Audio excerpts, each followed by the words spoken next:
President Trump says there will be no more Mr. Nice Guy when it comes to crime in the nation's capital. As Rebecca Castor reports, he's officially enacting a federal takeover of Washington, D.C.'s police force.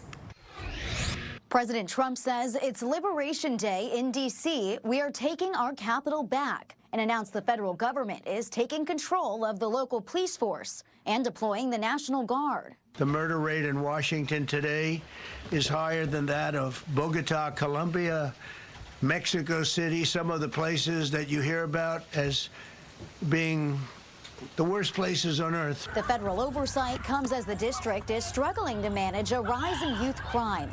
These are officers responding to a shooting in what's considered a nice D.C. neighborhood Saturday night. Police say about 100 teens were gathered in the park when a young man started shooting. Fortunately, no one was injured. I see too much violent crime being committed by young punks, but they know that we can't touch them. Why?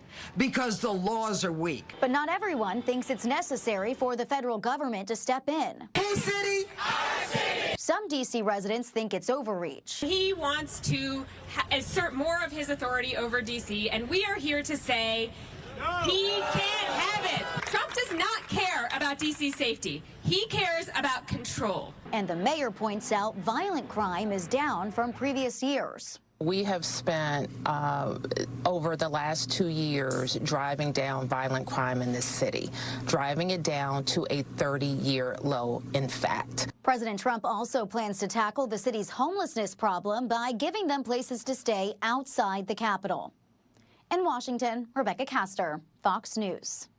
Well, Chicago could be the next on the list for a National Guard deployment. Paris is here with the latest on that. Paris, what can you tell us? Hey, Sylvia. Yeah, Chicago and other major cities are often President Trump's favorite punching bags. Today, he used the opportunity to warn Chicago that perhaps he'll do the same thing here as he has announced in D.C. Now, the president made the move today despite crime levels in D.C. dropping. As you heard, in Chicago's levels of violent crime running at about 33% lower than when they peaked recently during COVID in 2020, during Trump's first term.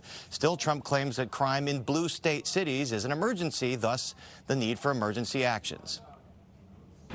And if we need to, we're going to do the same thing in Chicago, which is a disaster. We have a mayor there who's totally incompetent. He's an incompetent man. And we have an incompetent governor there. Pritzker's an incompetent. His family threw him out of the business, and he ran for governor.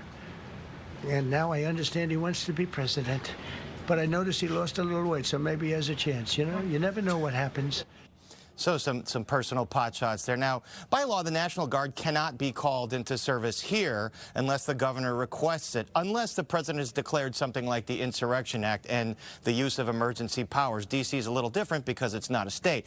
Although Trump has skirted those regulations in the past when he did call up the National Guard in L.A. to quell some of that unrest. Now, typically, the National Guard is not trained in day-to-day policing.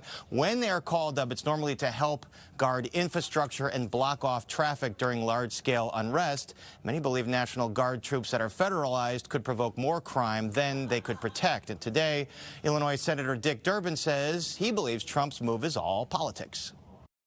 He always mentions Chicago in his litany of cities. What a coincidence that they all happen to be in blue states. That's where he focuses his political attention. I am concerned about crime, as I'm certain everyone here is. But the bottom line is chaos is not the answer. This sort of theater of the absurd in politics is not the answer. Federalizing the police force of America is not the answer. And critics are quick to point to the fact that the president did not call the National Guard on January 6, 2020 for several hours where multiple police officers were injured in some of those riots. And today, in the last few minutes, Governor Pritzker responded via Twitter saying, quote, he does not believe the president has any authority to do this in Chicago. Sylvia? All right, thanks for that.